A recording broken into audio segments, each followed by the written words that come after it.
My best friend claimed she was getting married in a secret ceremony, but the twist? The groom was my ex-husband, and she had been seeing him behind my back for years. Alright, buckle up, because this story is a long one. And yeah, it might sound like something out of a soap opera, but let me assure you, every bit of it happened, and to this day, it feels surreal even to me.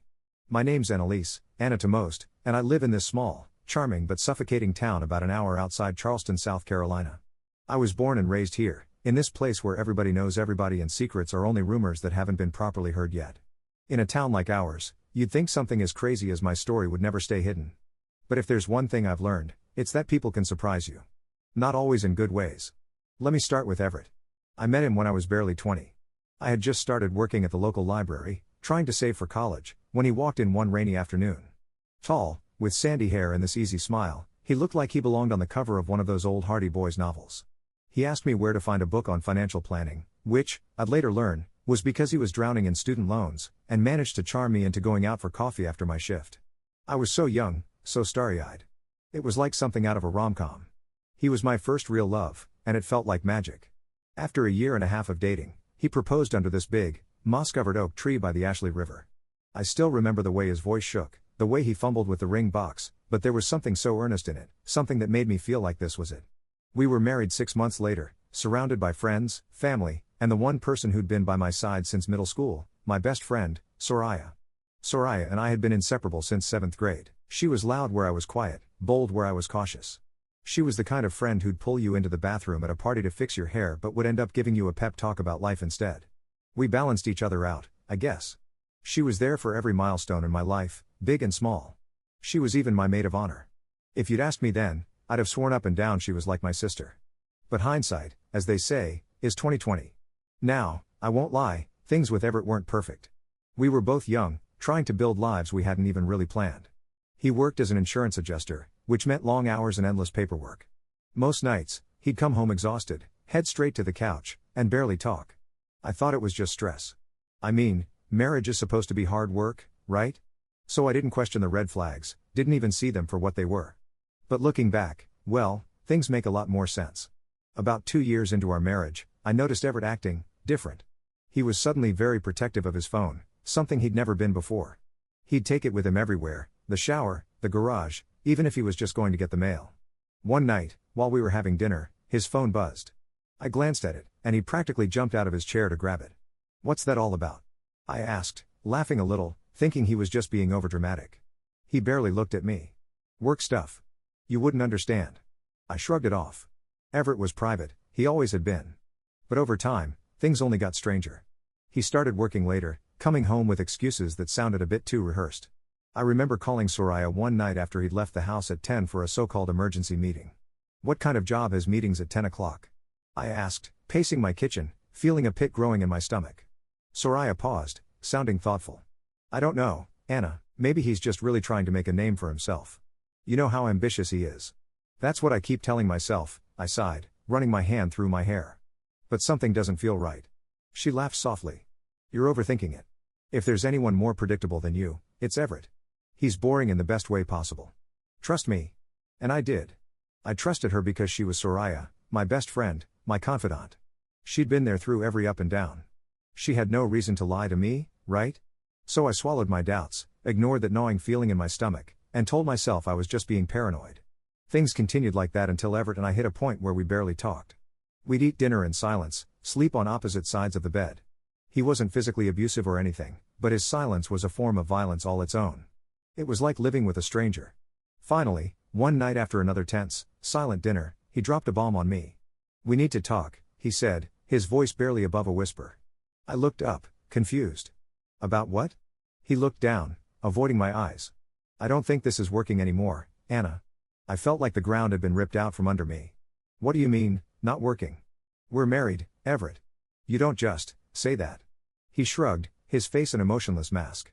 "People change. Maybe we both need different things now." I tried to argue, to fight, to understand what was going on. But he'd already made up his mind. He moved out 2 weeks later, leaving me in a house filled with memories I didn't know what to do with. I was heartbroken, and in my darkest moments, the only person I could turn to was Soraya. She'd come over with bottles of wine, letting me cry into her shoulder, cursing Everett's name, telling me I was better off without him. "He didn't deserve you, Anna." He was always selfish, she said one night, running her fingers through my hair as I cried. I wiped my tears. You think so? She nodded. Absolutely. You deserve someone who will adore you, not someone who treats you like an afterthought. Those words meant the world to me. Soraya was my rock during that time, helping me pack up his things, take down photos, piece my life back together. If it weren't for her, I don't know how I would have survived those months after the divorce. She was the one constant, the one person who truly seemed to care. But then, about a year later, things started getting weird. Soraya called me one day out of the blue, saying she had big news but couldn't tell me over the phone. We arranged to meet up at our favorite cafe in Charleston, and I remember walking in, expecting to see her giddy over some new romance or job opportunity. But when I sat down, she looked nervous. She kept fidgeting with her napkin, glancing around like she was afraid someone might overhear us. I started to feel a knot form in my stomach. So, what's the big news? I asked, trying to sound upbeat even though I felt an inexplicable tension. She looked up, forcing a smile. I'm getting married, Anna. I blinked, trying to process. Wait, married? To who? You never even mentioned you were dating anyone. She looked down, twisting her napkin even harder. It's complicated. It's been going on for a while. My stomach flipped. Who is he? She paused, chewing her lip. You actually know him. My mind raced. No, it couldn't be. Not him. But something in her eyes, the way she wouldn't look at me. Everett? I whispered, my voice barely audible. Her face crumpled for a moment, then she nodded, just barely. Yes. The word hit me like a slap.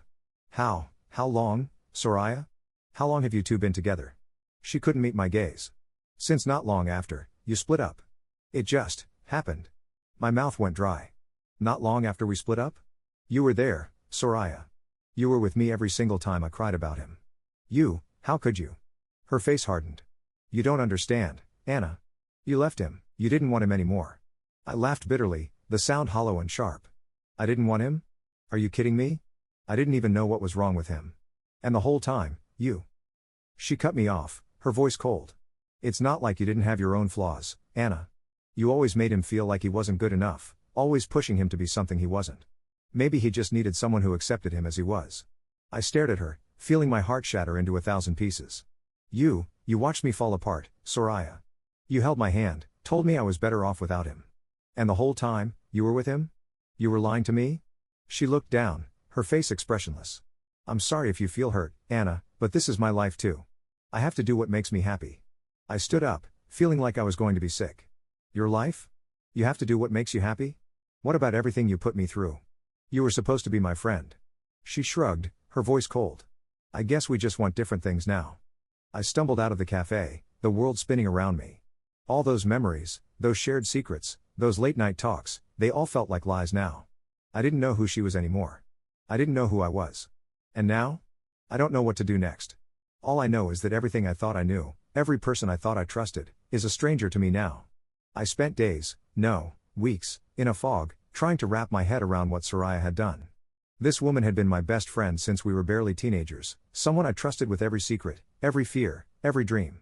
And the whole time, she'd been betraying me, laughing behind my back, building her life on the ruins of mine. It was like losing two people at once.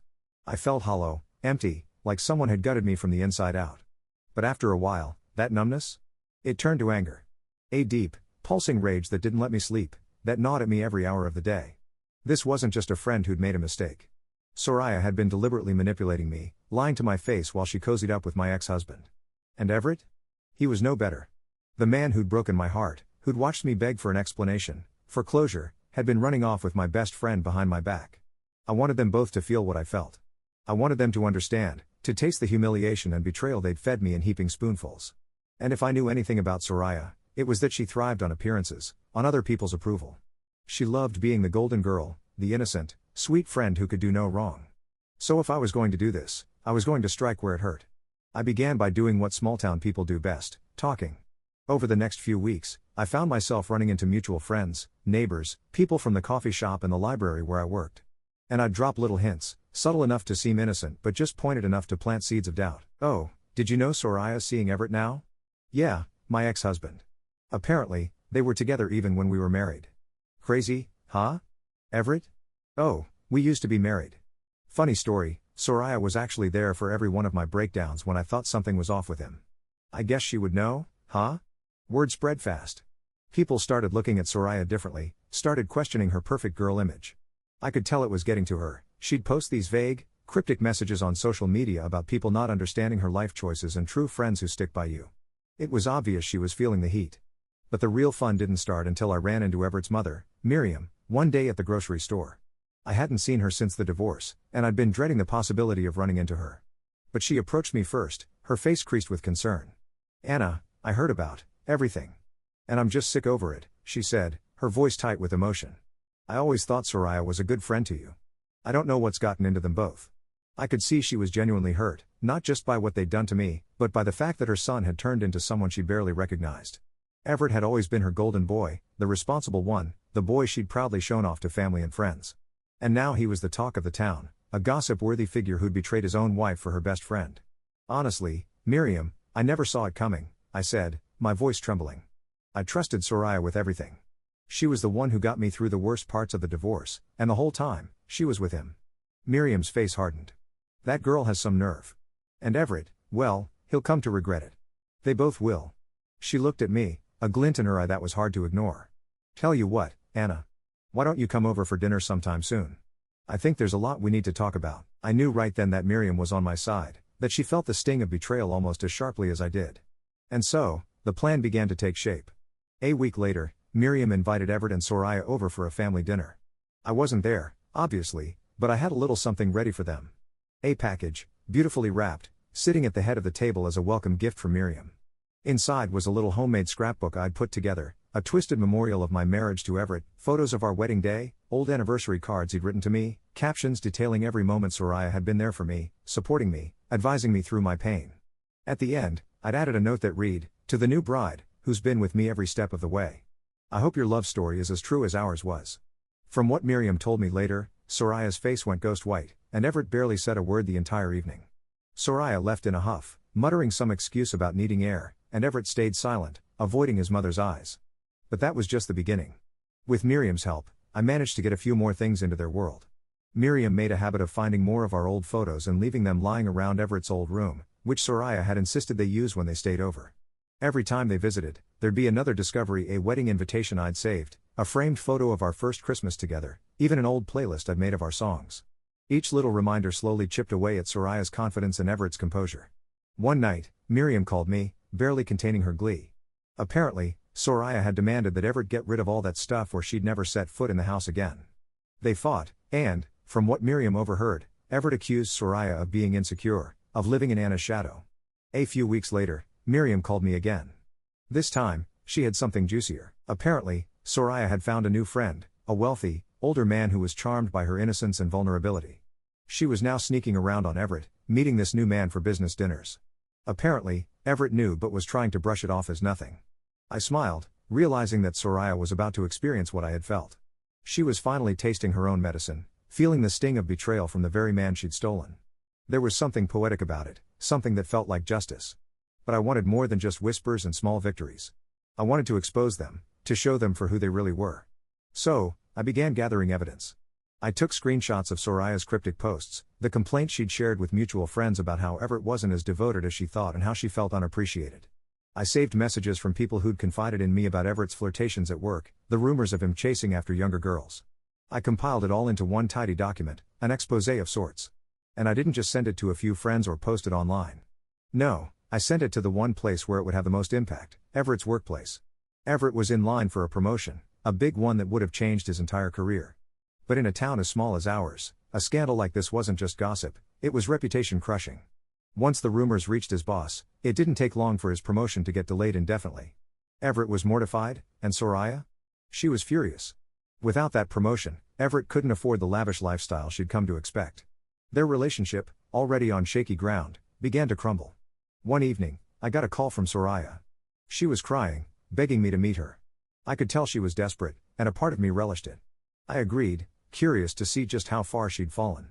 We met at a little cafe, the same one where she'd first told me she was marrying Everett. When I walked in, she looked a mess, puffy eyes, makeup smudged, hands shaking around her coffee cup. "Anna," she started, her voice barely above a whisper. I don't know what to do. Everything's falling apart." I raised an eyebrow, keeping my expression calm. "Falling apart? Why don't you explain that to me?" She stared at her coffee. Everett and we're not, he's been distant, and there's this rumor going around his office. It's all blown up, and I don't even know where it started. I leaned forward, feigning innocence. Rumors can be damaging, can't they? It's almost like karma. Almost like someone got what they deserved. Her eyes snapped up to meet mine, wide and filled with something like realization. You did this? She stammered. I smiled, but it didn't reach my eyes. Consider it a gift, Soraya. From the friend you betrayed.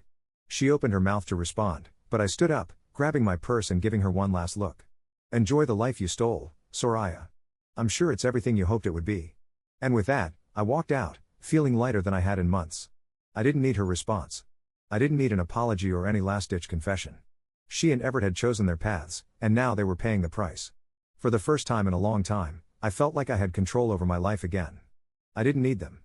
I'd already won.